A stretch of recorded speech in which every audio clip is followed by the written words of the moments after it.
ചക്കപ്പള്ളം ശ്രീനാരായണ ധർമാശ്രമത്തിലെ പ്രതിഷ്ഠാ വാർഷികം വിവിധ ചടങ്ങുകളോടെ നടന്നു. ആലുവ അദ്വൈതാശ്രമം സെക്രട്ടറി സ്വാമി ധർമ്മചൈതന്യ, ധർമാശ്രമം സെക്രട്ടറി സ്വാമി ഗുരുപ്രകാശം എന്നിവർ പ്രതിഷ്ഠാ വാർഷിക ചടങ്ങുകൾക്ക് നേതൃത്വം നൽകി. ശിവഗിരി മഠത്തിന്റെ ഉപസ്ഥാപനമായ ചക്കപ്പള്ളം ശ്രീനാരായണ ധർമാശ്രമത്തിൽ പ്രതിഷ്ഠാ വാർഷിക ചടങ്ങുകൾ പുലർച്ചെ 6 മുതലാണ് ആരംഭിച്ചത്. ഗുരുപൂജ, ശാന്തിഹവനം, കലശപൂജ, കലശാഭിഷേകം, തുടർന്ന് പുഷ്പാഞ്ജലി, പ്രാർത്ഥന എന്നിവ നടന്നു.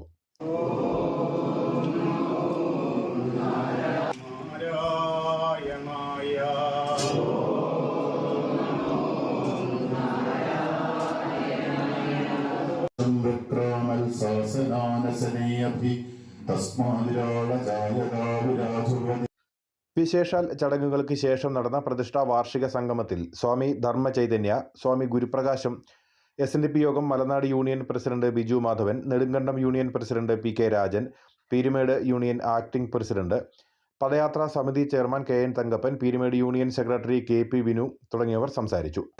എത്രയോ കാലമായി ഇപ്പോൾ നമ്മുടെ ശ്രീനാരായണ മാർഗതരംഗിണി നടന്നതിനെ തുടർന്ന് അതിനോട് ബന്ധിച്ച് തന്നെ നമ്മുടെ ഡൈമുക്കിലൊക്കെ നടന്ന പോലെ തന്നെ നടന്ന ഒരു പ്രവർത്തനമാണ്.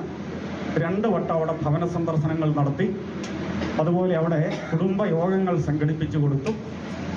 അന്ന് എങ്ങനെ ഇത് സംഘടിപ്പിച്ചു കൊടുത്തോ അത് ചിട്ട തെറ്റാതെ ഇത്രയും കാലം തുടരുന്നു എന്ന് മാത്രമല്ല, ഈ അടുത്ത കാലത്ത് തെരഞ്ഞെടുപ്പായിരുന്നു, പുതിയ ഭരണസമിതി വന്നു.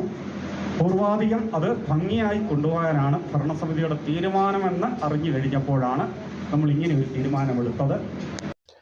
വിവിധ യൂണിയൻ ഭാരവാഹികൾ, വിവിധ മേഖലകളിൽ നിന്നുള്ള ശാഖായോഗം ഭാരവാഹികൾ തുടങ്ങിയവർ പരിപാടിയിൽ പങ്കെടുത്തു. കാമാക്ഷി, അന്നപൂർണേശ്വരി ഗുരുകുലം ആചാര്യൻ, സുരേഷ് ശ്രീധരൻ തന്ത്രികൾക്ക് ചടങ്ങിൽ ആദരവ് നൽകി. മാതൃകാപരമായ പ്രവർത്തനങ്ങൾക്ക് പ്രകാശ് ശാഖായോഗം, രാമക്കൽമേട് ഗുരുനാരായണ കുടുംബയോഗം എന്നിവർക്കും ആദരവ് നൽകി. മംഗളാരതിക്ക് ശേഷം മഹാപ്രസാദ് വിതരണം നടന്നു. ആലുവ അദ്വൈതാശ്രമം മേൽശാന്തി ജയന്തൻ ശാന്തികൾ, ഷാജൻ ശാന്തികൾ എന്നിവർ വൈദിക ചടങ്ങുകൾക്ക് നേതൃത്വം നൽകി. വിവിധ മേഖലകളിൽ നിന്നുള്ള നിരവധി ഗുരുദേവ ഭക്തരാണ് ചടങ്ങുകളിൽ പങ്കാളികളായത്. News bureau, Anakkara.